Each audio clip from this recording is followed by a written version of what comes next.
Hello दोस्तों, media विमर्श या लोक मंचों में हम और आप आतंकवाद यानी टेररिज्म शब्द को तो बहुत ही ज़्यादा सुना है या दूसरों को हमने और आपने बताया भी है।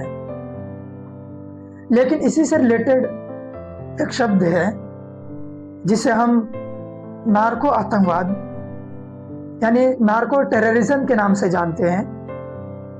आज इसके बारे में चर्चा करने वाले हैं। जो हम में से बहुत सारे लोग इनके बारे में नहीं जानते हैं। जरा आतंकवाद तो जानते हैं, लेकिन नार्को आतंकवाद क्या है? तो आप सभी कमेंट बॉक्स में ज़रूर बताना कि मेरे बताने से पहले कितने लोग जानते थे। तो चलिए बिना किसी देरी के आगे बढ़ते हैं। पहले हम इनका कुछ डेफिनेशन, परिचय हम देखते हैं कि आखिरकार नार्को आतंकवाद होता क्या है। नार्को टेररिज्म वह स्थिति है, वह सिचुएशन है जिसमें आतंकवादी संगठन, टेररिस्ट जो ऑर्गेनाइजेशन है, वो जो मादक पदार्थ है, जो नशीले पदार्थ है, उनका अवैध व्यापार करते हैं, इलीगल ट्रेड करते हैं और उनके माध्यम से अपने जो भी आतंकी गतिविधियां हैं उनका संचालन करते हैं। इसी को क्या कहते हैं? नार्को आतंकवाद। और भारत की जो भौगोलिक स्थिति है, जो ज्योग्राफिकल जो सिचुएशन, कंडीशन है, इस नार्को आतंकवाद की जो सिचुएशन है इसे और ही दयनीय, खतरनाक और संवेदनशील बनाती है। क्योंकि भारत गोल्डन ट्रायंगल और गोल्डन क्रेसेंट के बीच स्थित है। गोल्डन ट्रायंगल मतलब म्यांमार, लाओस और थाईलैंड, और गोल्डन क्रेसेंट मतलब पाकिस्तान, अफगानिस्तान और ईरान। इन दो जो ट्रायंगल है इनके बीच भारत की स्थिति है, अवस्थिति है। तो ये दो ट्रायंगल यहाँ उल्लेख या जिक्र करने का यहाँ मतलब क्या है?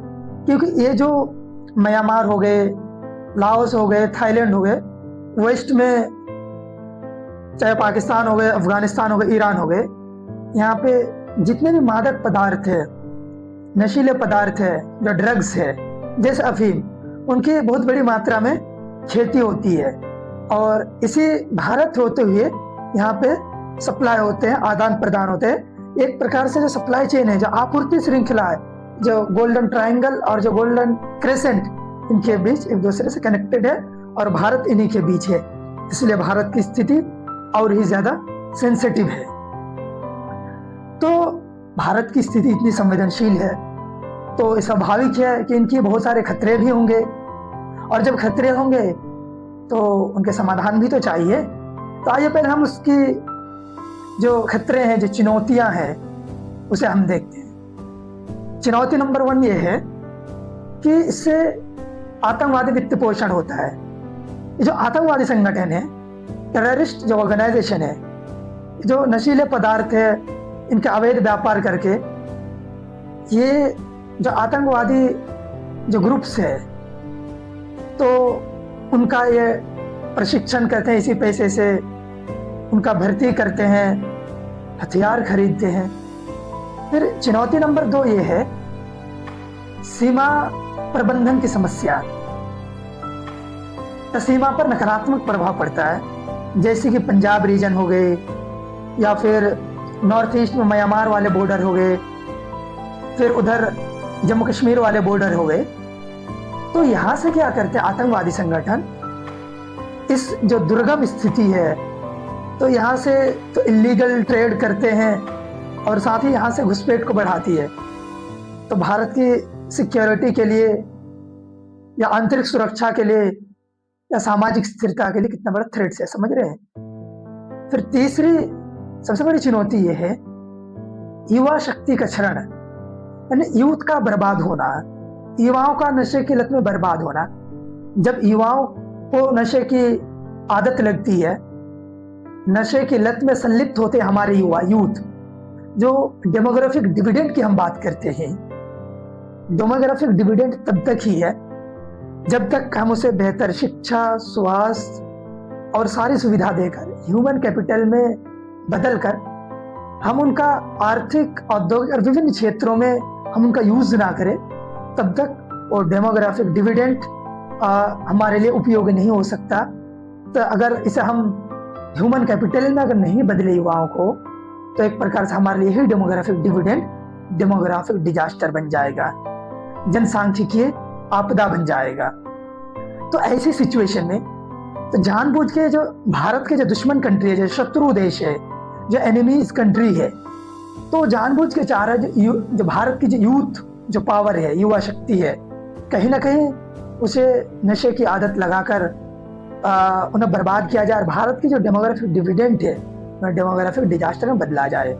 और इतना ही नहीं, बल्कि जब हमारी जो युवा शक्ति जब नशे की आदत में मतलब लिप्त रहता है, तो इससे न केवल डेमोग्राफिक डिजास्टर होते हैं, बल्कि सामाजिक स्थिरता के लिए भी खतरनाक है और इससे अपराध बढ़ती है, क्राइम बढ़ती है।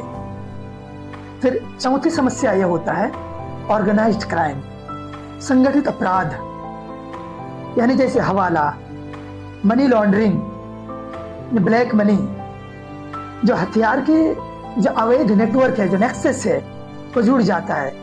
तो एक प्रकार से कई लेयर में जो नार्को टेररिज्म है, जो नार्को आतंकवाद है, भारत की आर्थिक, सामाजिक, सामरिक और इंटरनल सिक्योरिटी के लिए थ्रेट्स उत्पन्न करता है। तो आइए हम इनके समाधान की बात करते हैं। केवल इनकी समस्या की तो बात करके कुछ होगा नहीं, समस्या तो कोई भी बता देगा, भाई समाधान क्या है। तो आइए हम इसे समझते हैं, नो डाउट। तो समाधान के संदर्भ में सबसे पहले कर सकते हैं कि जो एनसीबी है, narcotics control bureau, NIA, BSF और जो राज्य के जो पुलिस है, तो उनके बीच मल्टी एजेंसी कोऑर्डिनेशन यानी बहुस्तरीय समन्वय होना चाहिए। दूसरा समाधान यह हो सकता है बॉर्डर सिक्योरिटी के संदर्भ में सीमाओं की सुरक्षा के लिए AI, ड्रोन, स्मार्ट फेंसिंग जैसे हम सुविधा का उपयोग कर सकते हैं। तीसरा समाधान युवा शक्ति की जो बर्बादी है उससे बचाने के लिए कि नशा मुक्ति अभियान चलाए, उसके बाद समाज में जागरूकता लाए कि नशा से लिप्त जो युवा है न केवल समाज और अर्थव्यवस्था के लिए खतरनाक है, बल्कि वो परिवार के लिए भी खतरनाक है, व्यक्तिगत जीवन के लिए भी खतरनाक है। कैसे खतरनाक है कि अगर कोई एक व्यक्ति है, उनके पीछे सारा परिवार उन्हीं के ऊपर डिपेंडेंट है, वो दिन का 500 रुपया कमाते हैं, वो कहीं ना कहीं इस नेक्सस में फंस गए और नशा में लिप्त हो गए, तो इससे क्या होगा कि उनके पीछे जब मान लीजिए 5 लोगों के जो परिवार है, 5 व्यक्तियों के जो परिवार है, तो वो उनके समक्ष तो भुखमरी उत्पन्न हो जाएगी, रोजी रोटी की समस्या हो जाएगी उनके समक्ष, और वो तो बर्बाद होंगे ही। क्योंकि जब नशा में आदमी लिप्त होता है, ना केवल शारीरिक बल्कि मानसिक रूप से, मानसिक, शारीरिक, आर्थिक हर प्रकार से बर्बाद होता है। वो बीमार पड़ेंगे, उनके घर में जो सेविंग्स थे, इनकम के जो सेविंग्स थे, वो कहीं ना कहीं उनके इलाज में लगाएंगे, तो एक प्रकार से गरीबी के जो दुष्चक्र है उसमें फंस जाएंगे। तो एक प्रकार से व्यक्तिगत, सामाजिक और पारिवारिक स्तर से भी ये खतरनाक है। तो इसलिए युवाओं को नशा मुक्ति अभियान के साथ जोड़ा जाए, उनमें जागरूकता लाया जाए, ना केवल युवा बल्कि उनके परिवार में भी, ताकि परिवार भी इस संदर्भ इनिशिएटिव उठाए। दूसरी बात है पुनर्वास व्यवस्था, रिहेबिलिटेशन की सुविधा। केवल हम बता दिए भाई जागरूकता अभियान चला दिए, ऐसे ऐसे बचा जाए, और परिवार को भी जागरूक कर दिए, और दूसरी बात है हम उनके लिए पुनर्वास व्यवस्था ही ना करें, तो कुछ बदलेगा नहीं। हम प्रॉपर उनके लिए पुनर्वास व्यवस्था करें, हम उसे कुछ एड्स दें, हम उसे जॉब के साथ लिंक करें, हम उन्हें पैसे के माध्यम से, दूसरे माध्यम से उनकी जो ज़रूरत है तो उनके माध्यम से हम सपोर्ट करें। तो ये सारे कुछ कदम अपनाए जा सकते हैं युवा शक्ति को इस बर्बादी के दलदल से बचाने के लिए। फिर जो चौथा जो समाधान है, जो पड़ोसी देश है, जो नेबरिंग कंट्रीज है, उनके साथ खुफिया जो जानकारी है उनका साझाकरण होना चाहिए। भाई हमारे पास ये चीज़ है, हमारे पास ये समस्या है।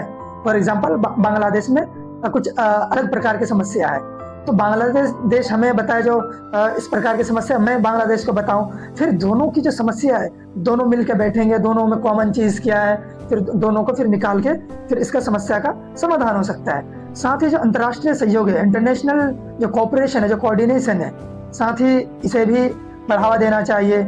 इस संदर्भ में जितने भी इंटरनेशनल इंस्टीट्यूशन है, चाहे यूएन हो या इस संदर्भ में जितने भी संगठन स्टैब्लिश हुए नार्को टेररिज्म को रोकने के लिए, तो उसके साथ भी हम सहयोग करें और कोऑर्डिनेशन को बढ़ाएं। तो अगर अंततः अगर हम देखें तो नार्को जो टेररिज्म है, जो नार्को आतंकवाद है, इनका समाधान केवल मिलिट्री एक्शन से, केवल सैन्य कार्रवाई से ही संभव नहीं है इनका समाधान, बल्कि whole of government and whole of society जैसे अप्रोचेस यानी दृष्टिकोण अपना करें इस जघन्य अपराध, इस कठिन और संवेदनशील समस्या का समाधान हो सकता है। होल ऑफ गवर्नमेंट का मतलब ये होता है कि गवर्नमेंट की जितने भी एजेंसीज है तो उनके बीच आपस में समन्वय, कोऑर्डिनेशन हो।